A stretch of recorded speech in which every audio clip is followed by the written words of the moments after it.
அப்ப வன்கொடுமை தடுப்பு சட்டம் ஆளுநருக்கு ஒரு அச்சத்தை கொடுக்கலையா? ஏண்டா 21ஆம் நூற்றாண்டுல வன்கொடுமை சட்டம் பாயிற அளவுக்கு நீ என்னடா தப்பு பண்ண அப்படின்னு கேட்க வேண்டாமா? வேந்தர் என்ற அந்த சொல் இருக்குல்ல, சான்சலர் என்ற சொல்ல ஜெர்மன் சான்சலரா நினைச்சுக்கிறார்கள் இருக்கு. ஜெர்மன்ல அடால்ஃப் ஹிட்லர் தன்னைத்தானே சான்சலரா மாத்திக்கிட்டார்ல. ஜெர்மன்ல இருக்கிற சான்சலர் இல்ல, நாசி காலத்துல இருந்த சான்சலர் நீங்க கிடையாது. இந்திய அரசமைப்பு சட்டத்தின்படி நீங்க ஆளுநர் என்ற பொறுப்பில கல்வி நிலையங்களுக்கு தலைமை தாங்குகிறீர்கள் என்பதை யாராவது அவருக்கு பாடம் நடத்தணும். தமிழ்நாட்டினுடைய மாண்புமிகு ஆளுநர் அவர்கள் யாராவது அவர் நினைத்ததை செய்து கொடுத்தால் ஆளுநர் அவர்களை எல்லா வகையிலும் காப்பாற்றுவார். அவர்களை யாரும் நெருங்க முடியாது, நீங்க சட்டத்துக்கெல்லாம் பயப்பட வேண்டியதில்லை அப்படின்ற செய்தியை கொடுக்கிறார். நேரடி செய்தி. ஒரு குற்றம் சாட்டப்பட்டவர் பிணையில் இருக்கிறாரு, அவரை வைத்துக் கொண்டு ஒரு நிகழ்ச்சி நடத்துறதே தப்பு. அவர் வரவேற்று இவர் அந்த பல்கலைக்கழகத்துக்குள்ள போய் அவர் நிகழ்ச்சி ஏற்பாடு பண்ண அந்த நிகழ்ச்சியில் இவர் கலந்து கொள்வது அப்படின்னு சொல்றது ஒன்றுமே நடக்காததை போலையும், இது ஒரு சாதாரண நடவடிக்கை மாதிரியும். மிகப்பெரிய குற்றச்சாட்டுக்கு உள்ளான நபர் என்னை வரவேற்கின்றார், அவருடைய அழைப்பின் பேர்ல நான் போறேன் அப்படின்ற போது அது எனக்கே ஒரு அவமானம் அப்படின்னு ஆளுநர் கருதலையா? மக்கள் கண்ணியத்தோடு வாழ்றதுதான் அவருக்கு அவமானமா கருதுறார். எனக்கு இந்திய அரசமைப்பு சட்டம் ஒரு உரிமை கொடுத்திருக்கு, கேள்வி கேட்கிற உரிமை இருக்குன்னு நான் கண்ணியத்தோடு ஒரு கேள்வி கேட்டா அது ஆளுநருக்கு அவமானமா தெரியும். இது சமத்துவ பொங்கல்னு சொன்னா மட்டும் சமத்துவம் இல்ல, பொங்கலே சமத்துவம் தான். பொங்கல் ஆனா அந்த சமத்துவம்ன்ற வார்த்தை அவர்களுக்கு ஒரு பிரச்சனையா இருக்கும். அதுதாங்க, சமச்சீர் என்ற பேர் வச்சதாலேயே அந்த கல்வி திட்டத்தை படிக்காமலே எதிர்த்தாங்கல்ல. சமச்சீர் கல்வி திட்டத்தை என்ன படிச்சுட்டா எதிர்த்தாங்க? அந்த சமம் சொன்னாலே கஷ்டமா இருக்கு. எல்லோரும் ஒத்துமையா இருக்காங்கன்னா பிடிக்கலைங்க. சமத்துவம் என்பதோ சமம் என்பதோ சமூக நீதி என்பதோ அவர்களுக்கு ஒவ்வாத சொற்களாக இருக்கு, அலர்ஜியா இருக்கு. சோ அதை நீங்க பயன்படுத்தினாலே அவர்கள் அதை புறக்கணிக்க, அதற்கு எதிர்கருத்து பேசுவதற்கு முற்படுகிறார்கள்.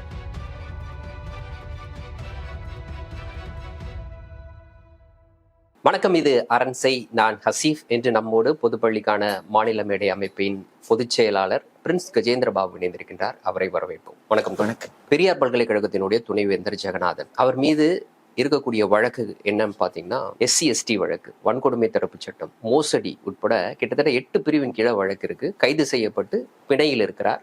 அப்படி இருக்கக்கூடிய ஒரு நபரை ஆளுநர் நேற்று கடும் எதிர்ப்பிற்கு இடையே, எதிர்ப்பையும் மீறி அவர் சந்திச்சிருக்கிறார். இந்த சந்திப்பை நீங்க எப்படி பார்க்கிறீங்க? தவறான முன்னுதாரணமாக பார்க்கிறேன். ஒரு துணைவேந்தர் நிலையில் இருக்கிறவர் ஆளுநர் என்ன சொல்லணும்னா, இதே மாதிரி ஒரு வழக்கு பதிவு செய்து ஒரு மாணவர் கைது செய்து பெயில்ல இருந்தா இதே மாதிரி அந்த மாணவர் நடந்து கொள்ள அனுமதிப்பாரா? ஆளுநருக்கு நெருக்கமானவர் அல்லது ஆளுநருடைய பார்வையில் நல்லவராகப்படுபவருக்கு சட்டம் ஒரு மாதிரி இருக்கும், மற்றவர்களுக்கெல்லாம் சட்டம் ஒரு மாதிரி இருக்குமா? இங்கே சட்டத்தின் ஆட்சியா ஆளுநர் ஆட்சியா? ஆளுநர் நினைத்ததுபடி ஆட்சியா? ஆளுநர் எவ்வாறு இருக்க வேண்டும் என்று அரசமைப்பு சட்டம் சொல்லுகிறதே அதன்படி ஆளுநர் நடந்து கொள்கிறாரா என்பது மிக முக்கியமான கேள்வி. ஆளுநர் செய்திருப்பது மரபை மீறுவதல்ல, அரசமைப்பு சட்டத்தை மீறுவது. குழந்தைகளுக்கு தலைமை தாங்கக்கூடிய கல்வி நிறுவனங்கள், அந்த குழந்தைகள் வளர்ந்து கல்லூரிக்கும் பல்கலைக்கழகத்துக்கு வரும்போது வாலிப வயது. இந்த வாலிப வயதுல கல்லூரி பல்கலைக்கழகத்தில் படிப்பவர்கள் தான் பிற்காலத்துல இந்திய ஆட்சி பணியில, இந்திய காவல் பணியில சட்டம் ஒழுங்கை பாதுகாக்கக்கூடிய, சட்டத்தை இயற்றக்கூடிய நிலைக்கு வரப்போறாங்க. அப்ப அவர்களுக்கு என்ன முன்னுதாரணத்தை இவர்கள் உருவாக்குகிறார்கள்? அப்ப அடுத்த தலைமுறைக்கு மிக மோசமான முன்னுதாரணத்தை தற்போதைய ஆளுநர் திரு RN ரவி அவர்களும் தற்போதைய பெரியார் பல்கலைக்கழகத்தின் துணைவேந்தர் அவர்களும் உருவாக்கி கொண்டிருக்கிறார்கள் என்கின்ற மிக பெரும் கவலை நமக்கு இருக்கிறது. வழக்கு வெறும் துணைவேந்தர் மீது மட்டும் கிடையாது. அங்க இருக்கக்கூடிய பதிவாளர் உட்பட கிட்டத்தட்ட 4 பேர் மீது வழக்கு பதிவு செய்யப்பட்டு ஜெகநாதன் கைது செய்யப்பட்டு இன்னைக்கு பிணையில் இருக்கிறார். 3 பேர் இதுவரை தலைமறைவாக இருக்கிறார்கள். அதாவது ஒரு வழக்குல ஒருவர் கைது செய்யப்பட்டு பிணையில் இருக்கிறார். அவர் மீது வைக்கப்பட்டிருக்கக்கூடிய குற்றச்சாட்டு எல்லாமே மோசடி உட்பட, நான் ஏற்கனவே சொன்னது போல ஒரு சாதியின் பெயரை சொல்லி ஒருவரை திட்டினார் அப்படின்ற அடிப்படையில் வன்கொடுமை தடுப்பு சட்டத்தின் கீழ் வழக்கு பதிவு. அதே வழக்குல 3 பேர் அப்ஸ்காண்ட் இப்போ வரைக்கும். இப்படிப்பட்ட சூழல்லையும் இப்படிப்பட்ட குற்றச்சாட்டுக்கு உட்பட்ட நபர்கள் 3 பேர் தலைமறைவாக இருக்கிறாங்க அப்படின்ற போது, நான் ஆளுநர் அப்படின்ற ஒரு பொறுப்பிலிருந்து அவரை போய் சந்திக்கிறேன் அப்படின்னா நான் என்ன மாதிரியான செய்தியை கடத்துகிறேன்? அந்த 4 பேருக்கு மட்டும் கிடையாது, இந்த 4 பேரை பின்தொடர்ந்து இருக்கக்கூடிய மற்றவர்களுக்கும் என்ன மாதிரி செய்தியை ஆளுநர் கடத்துறார்? தமிழ்நாட்டினுடைய மாண்புமிகு ஆளுநர் அவர்கள் யாராவது அவர் நினைத்ததை செய்து கொடுத்தால் ஆளுநர் அவர்களை எல்லா வகையிலும் காப்பாற்றுவார் அவர்களை யாரும் நெருங்க முடியாது, நீங்க சட்டத்துக்கெல்லாம் பயப்பட வேண்டியதில்லை அப்படின்ற செய்தியை கொடுக்கிறார். நேரடி செய்தி. ஏன்னா அவர் திரும்ப திரும்ப அந்த ஒரு வார்த்தை தாங்க அவருடைய கேரக்டரை காட்டக்கூடிய வார்த்தை. மேனரிசம்னு சொல்லுவாங்க இல்லைங்களா, கேரக்டர், உங்களுடைய சிந்தனை எப்படி இருக்கு, நீங்க எப்படி செயல்படுறீங்க, எவர் நெவர் என்ற வார்த்தை இருக்கு இல்லைங்களா, அதுதான் ஆளுநருடைய சுயமான அவருடைய நடத்தை. அப்ப அவர் என்ன நினைக்கிறாரு, சட்டத்தின்படி நான் இருக்க, சட்டம் என்ன வேணாலும் சொல்லட்டும், நான் சொல்றதுதான் அப்படின்னு மன்னராட்சி பாணியில அவர் நடந்துக்கிறார். அதான் மீண்டும் மீண்டும் அவர் வேந்தர் என்ற அந்த சொல் இருக்கு இல்ல, சான்சலர் என்ற சொல்ல ஜெர்மன் சான்சலரா நினைச்சுக்கிறார் போல இருக்கு. ஜெர்மன்ல அடால்ஃப் ஹிட்லர் வந்து தன்னைத்தானே சான்சலரா மாத்திக்கிட்டார்ல, ஜெர்மன்ல இருக்கிற சான்சலர் இல்ல, நாசி காலத்துல இருந்த சான்சலர் இங்க கிடையாது. இந்திய அரசமைப்பு சட்டத்தின்படி நீங்க ஆளுநர், ஆளுநர் என்ற பொறுப்பில கல்வி நிலையங்களுக்கு தலைமை தாங்குகிறீர்கள் என்பதை யாராவது அவருக்கு பாடம் நடத்தணும். அவருக்கு பாடம் நடத்தினாதான் அவருக்கு புரியும்படியாக அவர் படிச்சிருப்பாரு. ஆனா அவர் புரிஞ்சிட்டு இருக்க மாட்டார். ஜெர்மன் சான்சலர் மாதிரி தானும் சான்சலர் அப்படின்னு நினைச்சுக்கிட்டாரு. அடால்ஃப் ஹிட்லர் இல்ல நீங்க, இங்க சட்டத்தின் ஆட்சி என்பதை திரு ஆர் என் ரவிக்கு நான் புரிய வைக்க வேண்டிய அவசியம் இருக்கு. பொதுவா இப்போ கான்ஸ்டிடியூஷனல் அத்தாரிட்டி ஆளுநர் அப்படின்றவர், அப்போ அரசியல் சாசனம் அப்படின்றது எனக்கு இரண்டாம் பட்சம் அப்படின்னு கருதும் பட்சத்துல தான் இன்னைக்கு சட்டத்தை மீறி, இது உண்மையிலே வந்து மரபு ரீதியாக பார்க்க போனா ஒரு குற்றச்சாட்டுக்கு உட்பட்ட ஒரு நபரை வந்து இவ்வளவு உயர் பொறுப்பில் இருக்கக்கூடிய ஒரு நபர் சந்திப்பது அப்படின்றது ஒரு தயக்கம் இருக்கும் அவங்களுக்கு. சட்ட ரீதியாக ஒரு சந்திப்புல எந்த பிரச்சனை இல்லாட்டினாலும் மரபு ரீதியாக அந்த ஒரு தயக்கம் இருக்கும். அப்ப இந்த மரபுகள்லாம் எனக்கு தேவை கிடையாது, எனக்கு இந்த அரசியல் சாசனம் ஒரு பொருட்டே இல்லை அப்படின்னு ஆளுநர் நினைக்கிறாரா? இந்திய மக்களுக்குங்க இந்திய ஜனநாயகத்தின் மீது இருக்கிற நம்பிக்கை இழக்க செய்யும் சூழ்ச்சியை தொடக்கத்திலிருந்து அவர் செஞ்சிட்டு இருக்காருங்க. அது ஜனநாயகம் தான் அடிப்படைங்க. இந்தியாவுடைய அடிப்படையே ஜனநாயகம் தான். அந்த ஜனநாயகம் இருப்பதனாலதான் நீங்க வந்து 30 கோடி 40 கோடி 50 கோடி எவ்வளவு மக்கள் தொகை பெருகி இன்றைக்கு 140 கோடி மக்கள் தொகை ஆனால் கூட சின்ன சின்ன நாடுகள்ல வந்து ஜனநாயகம் வந்து வலுவிழந்து அது பல்வேறு குழப்பத்திற்கு ஆளாயிருக்க போது கூட இந்தியாவில் ஜனநாயகம் வலுவாக இருக்கிறது. மக்கள் வந்து வாக்குச்சீட்டை நம்புகிறார்கள், வாக்குச்சீட்டின் வாயிலாக அரசை மாற்ற முடியும் என்ற நம்பிக்கை. இந்த நம்பிக்கையை தகர்த்துட்டீங்கன்னா அங்க குழப்பம் ஏற்படும்ல. அப்ப நீங்க வந்து ராணுவத்தை பயன்படுத்த வேண்டிய கடுமையான சட்டங்களை நீங்க கொண்டு வர வேண்டிய சூழல் ஏற்படும். அப்ப மக்கள் வந்து ஒரு நெருக்கடிக்கு உள்ளாகி அவருடைய சுதந்திரத்தை இழப்பாங்க, ஜனநாயகத்தை இழப்பாங்க. அப்போ மக்கள் மீதே பழியை போட்டு மக்களை அடிமையாக்குவதற்கான ஒரு சூழ்ச்சி. இப்போ அத்தகைய சூழ்ச்சியை தொடக்க காலத்தில் இருந்த, நீ சட்டப்பேரவையை தேர்ந்தெடுக்கிறீங்க, நீங்க இறையாண்மை இருக்கு, உங்க இறையாண்மை கொண்டு சட்டப்பேரவை தேர்ந்தெடுத்து சட்டப்பேரவைக்கு இறையாண்மை இருக்குன்னு அரசமைப்பு சட்டம் சொல்லட்டும். ஆனா சட்டப்பேரவை இயற்றிய சட்ட முன்வடிவுக்கு நான் வந்து ஒப்புதல் கொடுக்க மாட்டேன், நான் ஒப்புதல் கொடுக்கலன்னா அது எப்படி சட்டமாகுதுன்னு பாத்துடலாம் அப்படின்னு சவால் விடுறது இருக்கு பாருங்க. அது வந்து நிச்சயமாக மக்களுக்கு மக்களாட்சி மீது இருக்கிற நம்பிக்கை. நாம வந்து குழந்தைகளுக்கு சொல்லித்தரோம் பள்ளிக்கூடத்துல, இந்தியாவினுடைய மிக முக்கியமான ஆவணம் அரசமைப்பு சட்டம். அரசமைப்பு சட்டம் வந்து மீறக்கூடாது, அதை வந்து புனிதத்தோடு அதை வந்து அணுகணும் அப்படின்னு சொல்றோம். தேசிய கொடியை, தேசிய சின்னங்களை அப்படின்னு சொல்றோம். அப்போ ஆளுநரே அதை மீறுகிறார் என்பது எப்படி?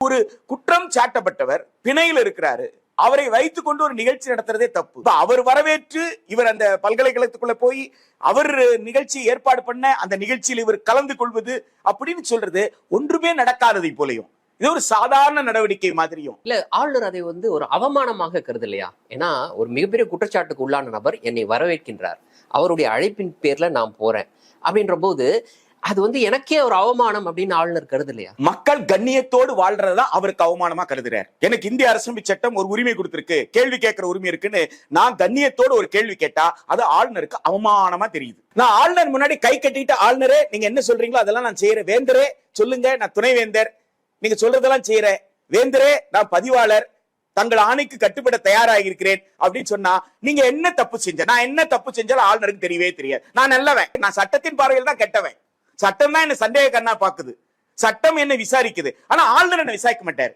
ஏன்னா சட்டத்தை நான் மதிக்காததை ஆளுநர் கொண்டாடுகிறார், சட்டத்தை நான் மதிக்கவில்லை என்பதை ஆளுநர் மகிழ்ச்சியோடு பார்க்கிறார் என்பதுதான் இதை காட்டுது.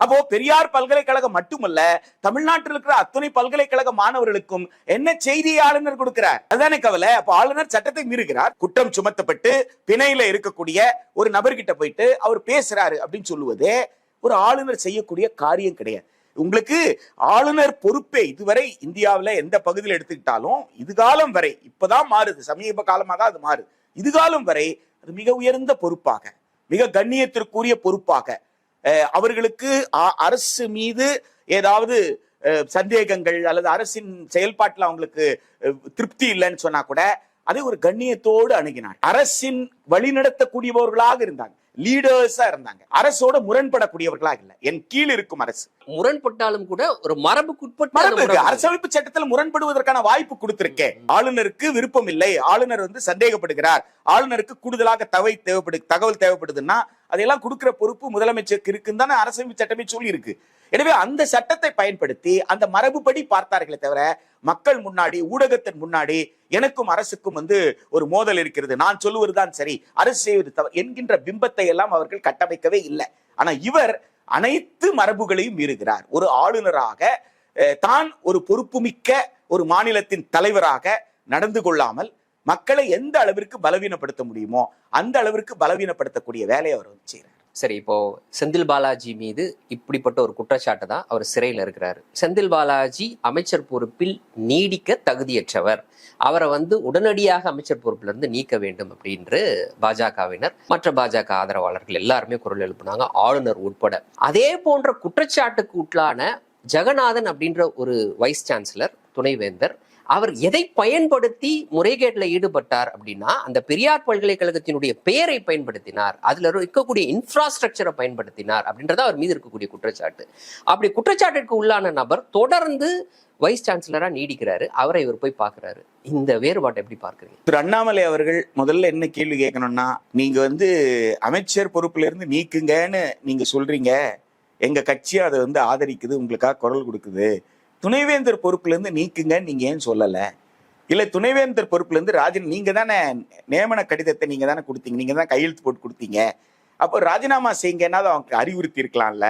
அப்படி கூட அறிவுறுத்தி இல்லாமல் நீங்கள் செய்தீர்களே, ஆனால் உங்களை நம்பி ஒரு அமைச்சரை ராஜினாமா செய்ய சொல்லுங்க, ஆளுநர் சொன்னார் அதை நீங்க கேட்காம இருக்கிறீங்கன்னு நாங்க சொல்றோமே, அது எங்களுக்கு அது ரொம்ப அசிங்கமா இருக்கு, எங்களை எல்லாம் ஒரு நிர்பந்தத்துல கொண்டு போய் நிறுத்துறீங்க, இது எப்படி நியாயமா இருக்கும்ட்டு ஒரு எக்ஸ் ஐபிஎஸ் ஆபீசர் இன்னொரு எக்ஸ் ஐபிஎஸ் ஆபீசர் கிட்ட கேட்கறதுல என்ன தப்பு இருக்குன்னு நான் கேட்கிறேன். இவர் ஒரு எக்ஸ் ஐபிஎஸ் ஆபீசர், பாஜகவோட மாநிலத்தில் X IPS officer. As eggs IPS officer சொல்றேன், a person is accused, he is in bail. So அவர் நீங்க if he is a minister he should not continue நீங்க சொல்றீங்க, ஒரு அமைச்சரா இருந்தால் தொடரக்கூடாதுன்னு சொல்றீங்க. அது துணைவேந்தருக்கு பொருந்தாதா மிஸ்டர் எக்ஸ் ஐபிஎஸ் ஆபீசர்னு சொல்லி இந்த எக்ஸ் ஐபிஎஸ் ஆபீசர் கேட்கணும்ல, ஏன் கேட்க மாட்டேன்றாரு, ஏன் மௌனம் சாதிக்கிறாரு? மிகவும் கண்டனத்துக்குரியது. இரட்டை வேடம் என்பதற்கு பாருங்க. அப்ப மக்களை என்ன செய்றீங்க, குழப்பி விடுறீங்க. எது நல்லது, எது சட்டம் இல்ல. ஏன் தொலைக்காட்சிகள் இதை பத்தி விவாதம் நடத்தல? எதற்கு நீதிமன்றங்கள் இதை பற்றி ஒரு கேள்வி எழுப்பல? எத்தனையோ வழக்குகளை நீதிமன்றங்கள் கேள்வி எழுப்புதில்ல. இதுல ஏன் தானாக முன்வந்து எல்லாம் கேள்வி எழுப்புதில்ல? ஏன் ஒரு மௌனம் இங்க இருக்கு? ஏன் பத்திரிகை எல்லாம் இதை ஒரு பிரச்சனையா எடுக்கல? இது ஒரு மிக முக்கியமான மரபு மீறல். அது எப்படி ஒரே விஷயத்துல ரெண்டு பேருக்கு ரெண்டு வெவ்வேறு பார்வையை எப்படி ஒரு ஆளுநரால் பார்க்க முடியும்? ஒரு அமைச்சரை பார்க்கும்போது ஒரு பார்வையும் ஒரு துணைவேந்தருக்கு ஏற்படும் பொழுது பார்க்கிற, ஆனா குற்றம் என்பது ஒன்றுதான். வழக்கு பதிவாகிறது, குற்றம் சுமத்தப்படுகிறார்கள், குற்றம் சுமத்தப்பட்ட நபர்கள் மீது காவல்துறை நடவடிக்கை எடுக்கிறது, அவர்கள் பிணையில் இருக்கிறார்கள். ஒருத்தர் பிணையில கூட இல்ல, ஒருத்தர் இன்னும் கைதாகிதான் இருக்கிறாரு. இவ்வளவுதான் வித்தியாசம். ஒருத்தர் பிணையில் இருக்கிறாரு, ஒருத்தர் பிணை இல்லாம இருக்கிறாருன்றது தவிர மற்றது எல்லாமே ரெண்டு பேர்கிட்டயும் ஒரே மாதிரியாக இருக்குது அப்படின்னு சொல்லும் பொழுது ஒரே மாதிரியா இருக்குன்னு கூட சொல்ல முடியாது. ஒருத்தர் மீது பொருளாதார குற்றம், மற்ற விஷயங்கள் இருக்கு, இன்னொருத்தர் மீது வன்கொடுமை சட்டமும் இருக்கு, மோசடி குற்றச்சாட்டு இருக்கு, வன்கொடுமை சட்டமும் இருக்கு. எனவே அப்படிப்பட்ட நபர் பிணையில வந்திருந்தாலும் அவரை துணைவேந்தராக நீடிக்க செய்வது, ஒரு நொடி கூட பதிவாளராகட்டும் துணைவேந்தராக ஒரு நொடி கூட அவர்கள் அந்த பொறுப்பில நீடிப்பதோ, அந்த அலுவலகத்தில் போய் அமர்ந்து அந்த அலுவல் பணியை மேற்கொள்வதோ நிச்சயமாக ஒரு நியாயமற்ற அணுகுமுறை. இந்த வழக்குல பிணை கொடுத்திருக்கலாம், நீதிமன்றம் கொடுக்கலாம், நீதிமன்றத்திற்கு அந்த உரிமை இருக்கு, யாருக்கு பிணை கொடுக்கலான்ற உரிமை நீதிமன்றத்திடம் தான் இருக்கு. ஆனா நீதிமன்றம் இதை யோசித்து இருக்கலாம் இல்ல? அவர் மீது வைக்கப்பட்டிருக்கக்கூடிய குற்றச்சாட்டு அப்படின்றது வைஸ் சான்சலர் அப்படின்ற பொறுப்பை பயன்படுத்தி இருக்கிறார், அவருடைய அலுவலகத்தை பயன்படுத்தி இருக்கிறார். அதே அலுவலகத்துல அவர் மீண்டும் போய் உட்காரும் பட்சத்துல அவர் சாட்சிகளை கலைப்பதற்கான, சாட்சிகளை அழிப்பதற்கான வாய்ப்பு இருக்கு அப்படின்றதெல்லாம் கருத்துல கொண்டு நீங்க குறைந்தபட்சம் மீண்டும் பல்கலைக்கழகத்திற்குள் போகக்கூடாது அப்படின்ற ஒரு சின்ன கண்டிஷன் போட்டுக்கலாம்ல. இதை பற்றி நீங்க எப்படி நினைக்கிறீங்க? சாதாரணமாக பிணையில மிக மிக மிக கடுமையான கண்டிஷன்ஸ் போடுவாங்க, நிபந்தனைகளை போடுவாங்க. சில நேரத்துல ஒரு மாவட்டத்துல இருக்கிறவங்கள தொலைதூரத்துல இருக்கிற ஒரு மாவட்டத்துல போயிட்டு 15 நாள் அங்க இருக்கிற காவல் நிலையத்துல, அங்க அவருக்கு சொந்தக்காரர் இருக்க மாட்டாரு, நண்பர்கள் இருக்க மாட்டாங்க, அவருக்கு எந்த வசதி இருக்காது, அவர்கிட்ட பொருளாதார ரீதியில ரொம்ப மோசமா இருப்பாரு. அப்ப அவரை நீங்க பிணையில விடுவித்தா கூட அந்த மாவட்டத்தில் போய் அவர் எங்க தங்குவார், யார் பெயில்ல இருக்கிறவங்களுக்கு யார் வந்து இடம் கொடுப்பாங்க? ஹோட்டல்ல ஃபர்ஸ்ட் ரூம் தருவாங்களா? இவ்வளவு பிரச்சனைகளுக்கு. ஆனா அதை பற்றிலாம் கவலைப்படாம இவ்வளவு ஒரு கடுமையான தண்டனை எல்லாம் இதே ஒரு தண்டனையா தானே மாறுது. ஆமா, பிணை கொடுப்பது கூட பிணையை அனுபவிக்க முடியாத அளவிற்கு, பிணையில எதுக்காக ஒருத்தர் வருவார்? சுதந்திரமா இருப்பதுக்காக வருகிறார். சோ அது அது அது இருக்க விடாமல் செய்யக்கூடிய அளவிற்கு கடுமையான நிபந்தனைகள்லாம் விதிக்கின்ற நேரத்துல துணைவேந்தர் பொறுப்பில் இருப்பவர் துணைவேந்தராக நீடிக்க கூடாது. பிணை காலத்தில் அவர் அலுவல் பணியை மேற்கொண்டிருக்க கூடாது, பதிவாளர் மேற்கொண்டிருக்கக்கூடிய சாட்சியங்களை கலைப்பதற்கு எந்த வாய்ப்பையும் அவர் வந்து பெற்றுவிடக் கூடாது என்ற எச்சரிக்கை எல்லா மட்டத்திலும் இருக்கணும் அப்படின்றதுதான். அரசு தரப்பிலே கூட இதை உயர் நீதிமன்றங்கள்ல அதுக்கு அடுத்தடுத்து அவங்க வந்து எந்த இடத்துல விண்ணப்பிக்க முடியுமோ அந்த நீதிமன்றங்கள்ல இதை சொல்லி கூட இந்த பிணையை ரத்து செய்வதற்கும், அதே போல அந்த பிணை காலத்துல அவர் அலுவல் பணி செய்வதை தடை வாங்குவதற்கும் அதற்கான முயற்சிகள் கூட மேற்கொள்ள வேண்டிய அவசியம் இருப்பதாக நீங்க சொல்லும் பொழுது, ஏற்கனவே நீதிமன்றத்தில் ஒரு வழக்கு தொடரப்பட்டிருக்கு தமிழ்நாடு அரசின் சார்பாக. இப்போ அவருக்கு கொடுக்கப்பட்டிருக்கக்கூடிய பிணை ரத்து செய்யப்பட வேண்டும் அப்படின்ட்டு. அப்போ அந்த வழக்கு உயர் நீதிமன்றத்துல நிலுவையில் இருக்கு. ஏற்கனவே பிணை கொடுக்கப்பட்டது, பிணைக்கு எதிராக தொடரப்பட்ட வழக்கு நிலுவையில் இருக்கு. இப்போ இந்த சமயத்தில் ஆளுநர் போய் சந்திக்கிறார் அப்படின்னா அந்த வழக்கை அவர் இன்ஃப்ளூயன்ஸ் பண்றாருன்னா ஆகாதா? பொதுவாக நீதிமன்றங்கள் நீதிபதிகள் இன்ஃப்ளூயன்ஸ் ஆக மாட்டாங்கன்னு தான் நம்புறோம். நம்ம ஆகக்கூடாது. அவர்களுக்கு அந்த நேரத்துல நீதிமன்றத்துல என்ன டாக்குமெண்ட்ஸ் கொடுக்குறாங்க, ஆவணங்கள் கொடுக்குறாங்களோ அந்த ஆவணங்கள் அடிப்படையில, சாட்சிகளின் விசாரணை அடிப்படையில தான் நீதிமன்றம் வெளியில என்ன நடக்குதுன்றத நீதிமன்றம் வந்து கருத்துல எடுத்துக்க முடியாது, எடுத்துக்க கூடாது. இதுதான் வந்து இந்திய அரசமைப்பு சட்டம் பொதுவாக சொல்லக்கூடியது. ஆனால் நீங்கள் மக்கள் பார்வையிலிருந்து பார்க்கணும். மக்கள் பார்வையிலிருந்து இதை நீங்க பார்க்கும் பொழுது ஒரு நீதிமன்றத்துல வழக்கு நடந்துகிட்டு இருக்கு. அப்ப ஆளுநர் போறாருன்னா, அப்போ ஆளுநர் போயிருக்கும் பொழுது அப்ப அந்த துணைவேந்தர் பக்கம் என்ன தப்போ இல்ல போல இருக்குன்ற ஒரு கருத்தை நீதிபதிக்கு சொல்லுவதற்கு ஆளுநர் முயற்சி செய்திருக்கிறாரா என்று ஒரு சாதாரண குடிமகனாக நான் சந்தேகப்படுவல்ல. நீதிமன்றம் அது கருத்தில் எடுத்துக்காது, நீதிபதி அதை கருத்தில் எடுத்துக்க மாட்டாரு. நீதிபதியோ நீதிமன்றமோ வந்து தங்களுக்கு முன்னாடி இருக்கிற ஆவணத்தின் அடிப்படை தான் எடுப்பாங்க. வெளியில என்ன நடந்தாலும் அதை அவங்களை இன்ஃப்ளூயன்ஸ் பண்ண முடியாது. ஆனால் அந்த புரிதல் சாதாரண மக்களுக்கு இருக்குமா? சட்டத்தின் எல்லா பரிணாமங்களும் தெரிந்த ஒரு நீதிமன்றம், நீதித்துறை எப்படி அவ்வளவு தூரம் தெரிஞ்சவர்களுக்கு தான் இந்த வீரம் தெரிந்தது. சாதாரண மக்கள் என்ன நினைப்பாங்க? நான் என்ன நினைப்பேன்? நான் ஒரு யதார்த்தமாக ஒரு லேமேனா நான் என்ன நினைப்பேன்? இப்ப ஆளுநர் போறாருப்பா அப்படின்னா என்ன சொல்றாரு? ஒரு கோர்ட்டுக்கு அவர் தப்பு பண்ணலன்னு சொல்ல வர்றாரா? இப்ப பத்திரிகையில ஆளுநர் போறார் படம் எல்லாம் வருமே, ஆளுநர் பக்கத்துல இவர் உட்கார்ந்து இருப்பாரு, துணைவேந்தர் உட்கார்ந்து இருப்பாரு, ரிஜிஸ்ட்ரார் உட்கார்ந்து இருப்பாரு. இப்ப என்ன செய்தி? அப்ப வந்து வன்கொடுமை தடுப்பு சட்டம் ஆளுநருக்கு வந்து ஒரு அச்சத்தை கொடுக்கலையா? ஏண்டா 21ஆம் நூற்றாண்டுல வன்கொடுமை தடுப்பு சட்டம் பாயிற அளவுக்கு நீ என்னடா தப்பு பண்ண அப்படின்னு கேட்க வேண்டாமா? தீண்டாமை தானே, தீண்டாமையை தடுப்பதற்கு தானே, தீண்டாமையின் அடிப்படையில ஒருத்தர் மீது குற்றம் சுமத்தி இருக்கிறார் தானே வழக்கு வந்து பதியப்படுது.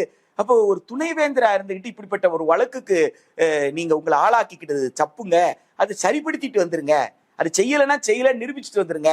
அது வரைக்கும் நீங்க அலுவலுக்கு சொல்ல வேண்டியவரு அதை பற்றி எல்லாம் கவலைப்படாம அவர் பக்கத்திலே நான் போய் உட்கார்ந்துட்டு இருக்கிறேன்னா அப்ப என்ன செய்தியை கொடுக்கிறாரு? இப்போ வன்கொடுமை தடுப்பு சட்டத்தை வந்து செல்லாக்காசு ஆக்குறாரா அப்படின்ற மிக முக்கியமான கேள்வி வந்து அங்க வந்து எழுது. சோ எந்த அளவுகோல் வைத்து பார்த்தாலும் சட்டத்திற்கு புறம்பாக நடந்து கொண்டதாக குற்றம் சுமத்தப்பட்டவர் பக்கத்துல சட்டத்தை காப்பாற்ற வேண்டிய அரசமைப்பு சட்டத்தினுடைய பாதுகாவலராக இருக்கக்கூடிய ஒரு மாநிலத்தினுடைய தலைவராக இருக்கக்கூடிய ஒரு ஆளுநரே இவ்வாறு நடந்து கொள்வது என்பது நீட் உள்ளிட்ட பல்வேறு மசோதாக்களில் நான் சட்டத்தின்படிதான் நடந்து கொண்டேன், அரசமைப்பு சட்டத்தில் கொடுத்திருக்கிற அதிகாரத்தை தான் பயன்படுத்தினேன், அரசமைப்பு சட்டத்தின் படிதான் நான் இந்த கேள்விகளை எழுப்பினேன் என்று சொன்னது அனைத்துமே நியாயமற்றது என்பதை நிரூபிக்கிறது. இதுவரைக்கும் ஆளுநர் செய்தது அனைத்துமே நியாயமற்றது அப்படின்றதுதான் இந்த செயல் வந்து இதுதான் உச்சமானு எனக்கு தெரியல.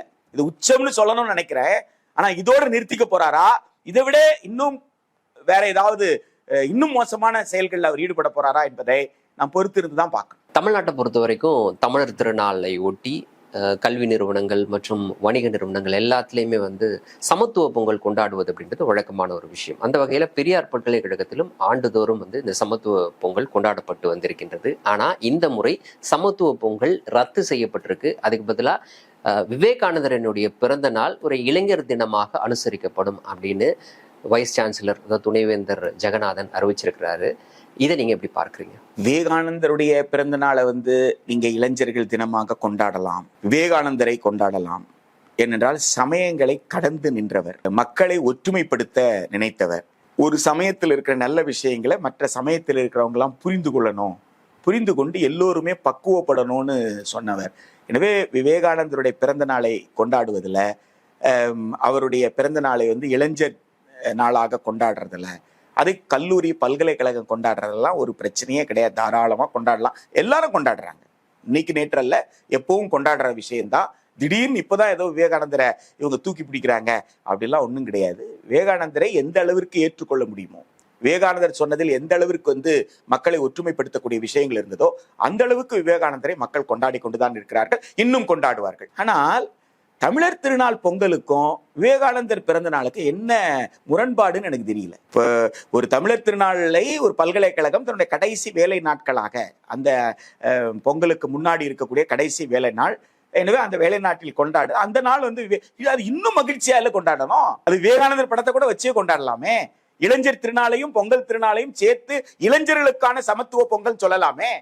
அப்படியெல்லாம் யோசிக்கிற தன்மை ஏன் இல்லாம போச்சு, ஒரு ஆளுநருக்கு ஏன் இல்லாம போச்சு?